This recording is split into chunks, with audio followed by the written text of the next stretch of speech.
നമസ്കാരം പ്രിയപ്പെട്ടവരെ, എല്ലാവർക്കും സുഖമാണെന്ന് വിശ്വസിക്കുന്നു. പ്രിയമുള്ളവരെ, പാലത്തായി പീഡനക്കേസിലെ പ്രതി പത്മരാജന് വി.ഡി. സതീശൻ മുഖ്യമന്ത്രിയായിരിക്കുന്ന UDF ഭരണകാലഘട്ടത്തിലാണ്, ഈ അടുത്തിടെയാണ് ശിക്ഷ മരവിപ്പിച്ചുകൊണ്ട് ജാമ്യം കിട്ടി പുറത്തിറങ്ങിയത്.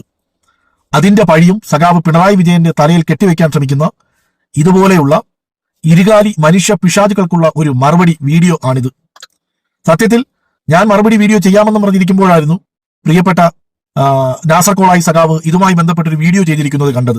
അപ്പോൾ ആ വീഡിയോ ഇതിനോട് ആഡ് ചെയ്യുമ്പോൾ ഇതിന്റെ യഥാർത്ഥ സത്യം ജനങ്ങൾക്കും നമുക്ക് എല്ലാവർക്കും മനസ്സിലാകും. ആദ്യം ഇവൻ സംഘിയാണോ മൂരിയാണോ കൊങ്കിയാണോ എന്ന് എനിക്കറിയില്ല. പക്ഷെ ഇവൻ ഒന്നാം തരം മനുഷ്യ പിശാചാണ്, നരാധപനാണ്, മനുഷ്യത്വമില്ലാത്ത ഒരു മനുഷ്യ മൃഗമാണ്. എന്തായാലും ആദ്യം അവന്റെ എനിക്ക് തോന്നുന്നു 10 മിനിറ്റോളം വീഡിയോ ഉണ്ട്.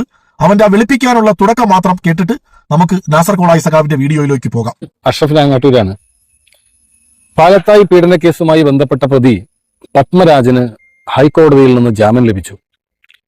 ഇടതുപക്ഷ സൈബർ ഹാൻഡിലുകൾ വി.ഡി. സതീശൻ അധികാരത്തിൽ വന്നതുകൊണ്ടാണ് പത്മരാജന് ജാമ്യം ലഭിച്ചത് എന്നുള്ള വ്യാജ പ്രചരണങ്ങൾ സൈബർ ലോകത്ത് അഴിച്ചുവിട്ടുകൊണ്ടിരിക്കുകയാണ്. അപ്പോഴാണ് ആ കേസിന്റെ നാൾവഴികളിലൂടെ ഒന്ന് സഞ്ചരിക്കണമെന്ന് തോന്നിയത്. സത്യം വ്യക്തമായി കേരള സമൂഹത്തിന് മുമ്പിൽ ബോധ്യപ്പെടുത്തണം എന്ന ധാരണയിൽ തന്നെയാണ് ഞാൻ ഈ വിഷയവുമായി ബന്ധപ്പെട്ട കാര്യങ്ങൾ പഠിക്കാൻ ശ്രമിച്ചത്. അതുമായി ബന്ധപ്പെട്ട കുറച്ച് കാര്യങ്ങളാണ് ഞാൻ നിങ്ങളോട് പറയാൻ ആഗ്രഹിക്കുന്നത്. എന്താണ് ഈ മനുഷ്യ പിശാച് പറയുന്നത്? പത്മരാജന് ജാമ്യം കിട്ടിയത് വി.ഡി. സതീശൻ മുഖ്യമന്ത്രി ആയതുകൊണ്ടിട്ടാണെന്ന് ഇടതുപക്ഷ സൈബർ പോരാളികൾ പ്രചരിപ്പിക്കുന്നു. അതിന്റെ യാഥാർത്ഥ്യം എന്താണെന്ന് നമുക്ക് നോക്കാമെന്ന്. ഇനി ഇതിന്റെ കറക്റ്റ് വസ്തുത എന്താണെന്ന് സഖാവ് നാസർ കോളായി പറയുന്നുണ്ട്. ആ വീഡിയോയും കൂടി നമുക്കൊന്ന് കാണുകയും കേൾക്കുകയും ചെയ്യാം. അതിനുശേഷം എനിക്ക് പറയാനുള്ളതും കൂടി പറഞ്ഞ് ഈ വീഡിയോ നമുക്ക് അവസാനിപ്പിക്കാം. കുപ്രസിദ്ധമായ പാലത്തായി കേസിലെ പ്രതി, പോക്സോ കേസിലെ പീഡന കേസിലെ ജീവപര്യന്തം തടവിന് ശിക്ഷിക്കപ്പെട്ട പത്മരാജന് ഇപ്പൊ ഹൈക്കോടതി ആ ശിക്ഷ റദ്ദ് ചെയ്തിരിക്കുകയാണ്. കേരളം ഏറെ ചർച്ച ചെയ്യപ്പെട്ട ഒരു വിഷയമായിരുന്നു പാലത്തായിലെ കേസ്.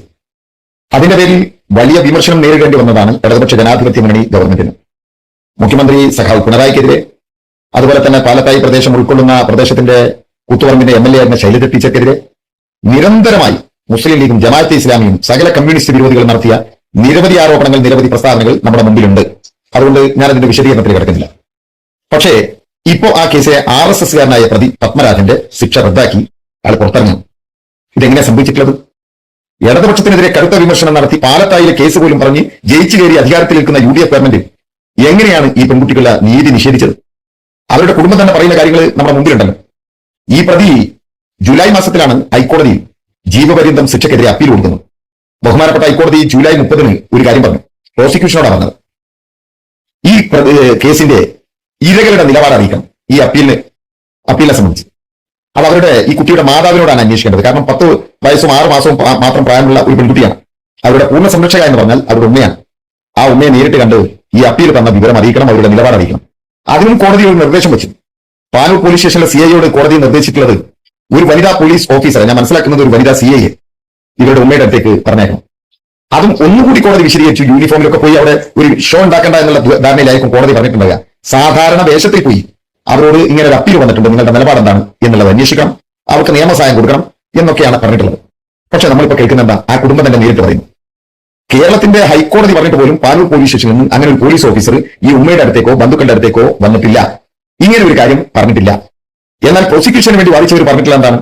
അങ്ങനെ ഒരു പോലീസ് ഉദ്യോഗസ്ഥ അവിടെ പോയിരുന്നു, അവരോട് അപ്പീലിനെ കുറിച്ച് കാര്യങ്ങളൊക്കെ പറഞ്ഞു, അവരോടുകൂടി സമ്മതം കിട്ടിയതിനു ശേഷമാണ് നമ്മൾ വാദിക്കുന്നത് എന്നൊക്കെ പറഞ്ഞിട്ടാണ് ആ അപ്പീലിന്റെ ഇയാളുടെ പ്രതി കൊടുത്ത അപ്പീലിന്റെ മുകളിൽ കോടതി ഒരു വിധി വന്നത്. പ്രോസിക്യൂഷൻ അമ്പെ പരാജയപ്പെട്ടപ്പോൾ ഒരുപക്ഷെ കേരളത്തിന്റെ ചരിത്രത്തിൽ ആദ്യമായിരിക്കാം ഒരു പോക്സോ കേസിലെ പ്രതിക്ക് എതിരെയുള്ള വിധി റദ്ദാക്കപ്പെടുന്നത്. അതും കേരളം ഏറ്റവും കൂടുതൽ ചർച്ച ചെയ്യപ്പെട്ട 10 വയസ്സുള്ള ഒരു കുട്ടിയുടെ നേരെയുള്ള പീഡനത്തിന്റെ പ്രതി RSSകാരനായ പത്മരാജന് ഇപ്പൊ ജാമ്യം ലഭിച്ചിരിക്കുകയാണ്. നമ്മൾ ആലോചിക്കാം, ഈ പാലത്തായിലെ കേസിന്റെ കാര്യത്തിലാണ് UDF തെരഞ്ഞെടുപ്പ് കാലത്തും എല്ലാ കാലത്തും ആര് KM ഷാജിയുടെ നാവിന്റെ നീളം എന്തായിരുന്നു കേരളത്തിൽ നടന്നു പറഞ്ഞിരുന്നത്? KM ഷാജിയും PK ഫിറോസും ഫാത്തിമ തൈലിയൊക്കെ. PK ഫിറോസ് യൂത്ത് ലീഗിന്റെ നേതൃത്വത്തിൽ വലിയ സമരം നടത്തി, കണ്ണുകെട്ടി, നീതി നിഷേധിക്കപ്പെടുന്നു, നീതി രേവതിയുടെ കണ്ണുകെട്ടിയിരിക്കുന്നു. സ്വന്തം മകളുടെ കൂടെ ഈ കണ്ണ് കെട്ടിയിട്ട് PK ഫിറോസ് നടത്തിയ സ്റ്റേറ്റ്മെന്റ് ഒക്കെ ഉണ്ട്, ഇപ്പോഴും നമ്മുടെ പബ്ലിക് ഡൊമൈനിലുണ്ട്. എന്താ പറഞ്ഞിട്ടുള്ളത്? അത് അട്ടിമറിച്ചിരിക്കുന്നു. അതിനായി IG ശ്രീജിത്തിനെ നിയോഗിച്ചിരിക്കുന്നു. ഒരുപാട് തെളിവുകൾ ഞങ്ങളുടെ കയ്യിലുണ്ട്. IG ശ്രീജിത്ത് ഇത് അട്ടിമറിക്കുന്നതിനെതിരെ ഇല്ലേ? ഫാത്തിമ തൈലിയ കേരളത്തിന്റെ ഗവൺമെന്റിന്റെ നീതി നിഷേധത്തിനെതിരെ ഉജ്ജ്വലമായ ശബ്ദം. എവിടെ പോയി പോരാളികളൊക്കെ? പ്രിയപ്പെട്ട PK ഫിറോസ്, നിങ്ങൾ പറഞ്ഞല്ലോ അട്ടിമറിക്കാൻ, KM ഷാജി പറഞ്ഞല്ലോ അട്ടിമറിക്കാൻ IG ശ്രീജിത്തിനെ ഏൽപ്പിച്ചിട്ടുണ്ടെന്ന്. IG ശ്രീജിത്ത് RSSകാർക്ക് അനുകൂലമായി വാദിക്കുന്നുണ്ട്, അതിന് ഇടതുപക്ഷം കൂടെ നിൽക്കുന്നുണ്ട്. ഇന്ന് IG ശ്രീജിത്ത് ആരാ? കെ എം ഷാജി പറ, പി കെ ഫിറോസ് പറ, തൈലിയ പറ, 3 പേര് MLA മാരാണ്, ഒരാൾ മന്ത്രി ആണ്. നിങ്ങളുടെ മന്ത്രിസഭയുടെ അടക്കം തീരുമാനപ്രകാരം ഈ IG ശ്രീജിത്ത് ഇന്ന് DGP ആയി. ഹൈക്കോടതി പോലും ആരോപണ വിധേയനായ ഈ ശ്രീജിത്തിന് എന്തിന് DGP ആക്കി എന്ന് ചോദിച്ചപ്പോ അതിനൊക്കെ മറികടന്നുകൊണ്ടാ നിങ്ങൾ DGP ആക്കിയത് ഇല്ലേ? അതാ പാലത്തായി കേസ് അട്ടിമറിക്കാൻ വേണ്ടി കൂട്ടുനിന്നെന്ന് നിങ്ങൾ ആരോപിച്ച ശ്രീജിത്ത്. ഒരു കാര്യം മനസ്സിലാക്കിക്കോ, അവിടെ നിങ്ങൾ ജയിച്ചു കയറി. ഇപ്പോഴും അവിടെ നിയമസഭയിലടക്കം അവർ ത്രിതല പഞ്ചായത്ത് തെരഞ്ഞെടുപ്പ് നടന്നു. പാനൂർ മുനിസിപ്പാലിറ്റിയിലേക്ക് നടന്ന തെരഞ്ഞെടുപ്പിൽ ആ പാനൂരിലെ ഈ പാലത്തായി ഡിവിഷൻ എന്ന് പറഞ്ഞാൽ ഈ പെൺകുട്ടിയും കുടുംബവും ജീവിക്കുന്ന ഡിവിഷനിൽ വെച്ച് ജയിച്ചു കയറിയ മനുഷ്യന്റെ പേര് സഖാവ് ബൈജുന, കമ്മ്യൂണിസ്റ്റുകാരനാ. ഈ കേസിലെ സഹായ സമിതി കമ്മിറ്റിയുടെ കൺവീനറായിരുന്നു അദ്ദേഹം. 65% മുസ്ലിങ്ങൾ ജീവിക്കുന്ന ആ വാർഡിൽ നിന്ന് സഖാവ് ബൈജു ജയിച്ചു കയറിയപ്പോൾ ആഹ്ലാദ പ്രകടനം വരുമ്പോ ആ വീട്ടിന്റെ മുമ്പിൽ നിന്ന് വെച്ച് ആ കുട്ടിയുടെ രക്ഷിതാക്കളാണ് ബൈജുവിനെ മാറിയിട്ട് സ്വീകരിച്ചത്. ആ കുട്ടിയുടെ ബന്ധുക്കളാണ് അവിടെ മധുരം വിതരണം ചെയ്തത്. അത്രയും ആത്മാർത്ഥമായി പ്രവർത്തിച്ചിട്ടുണ്ട്. ബൈജുവിനടക്കമുള്ള സ്വീകരണ യോഗത്തിൽ ഒരിക്കൽ ബൈജുവിനോട് സംസാരിച്ച കാര്യം ഞാൻ ഇപ്പോഴും വെക്കണം. അയാൾക്ക് ഇതിനെക്കുറിച്ച് പറയാൻ പൊതുവെ താല്പര്യമില്ല. കാരണം പാർട്ടി അയാളോട് അന്ന് നിർദ്ദേശിച്ച ഒരു കാര്യം അദ്ദേഹം എന്നോട് സൂചിപ്പിക്കേണ്ടത്. ഒരു വിവാദത്തിലും ചെന്ന് ചാടണ്ട, ഒരു മാധ്യമ വിചാരണക്കും തല കൊടുക്കണ്ട, ആരുടെയും വാക്കുകൾ കേൾക്കണ്ട, നീതിക്ക് വേണ്ടി പോരാടുക. ആ നീതിക്ക് വേണ്ടിയിട്ടുള്ള പോരാട്ടത്തിൽ പാലത്തായുടെ കുട്ടിയുടെ കൂടെ ഉറച്ചു നിന്ന മനുഷ്യന്റെ പേരാണ് സഖാവ് ബൈജു.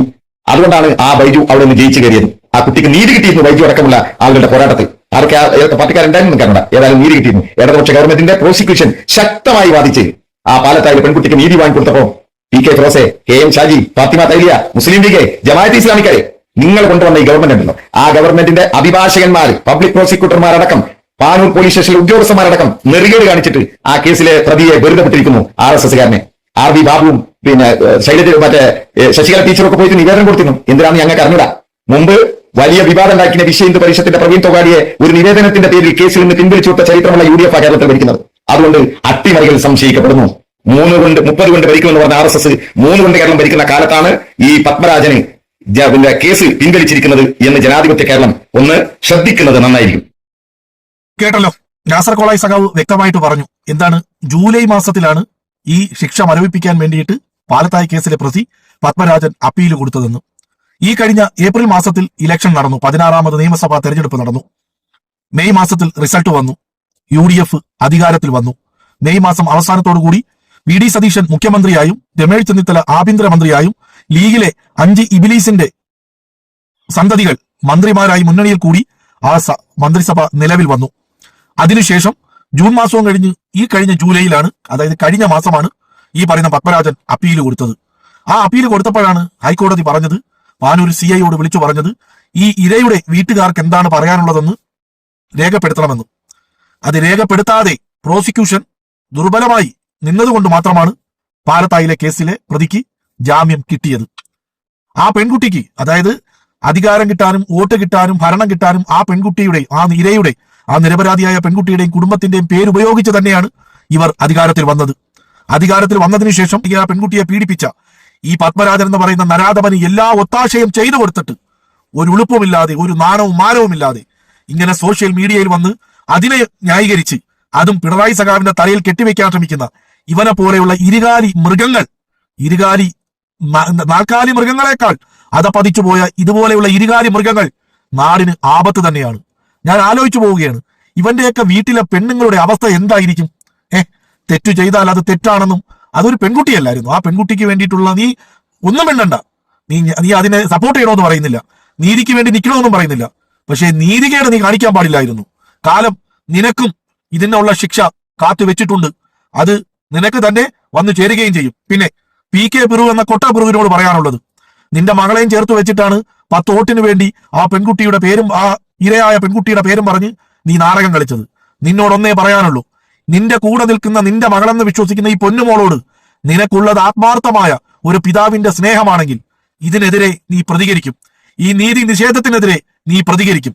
അങ്ങനെ നീ പ്രതികരിച്ചില്ല എങ്കിൽ നാളെ അധികാരത്തിനും പണത്തിനും പദവിക്കും വേണ്ടി ഈ പൊന്നുമോളെയും, ബാക്കി ഞാൻ പറയുന്നില്ല, നീ ഊഹിച്ചെടുത്താൽ മതി.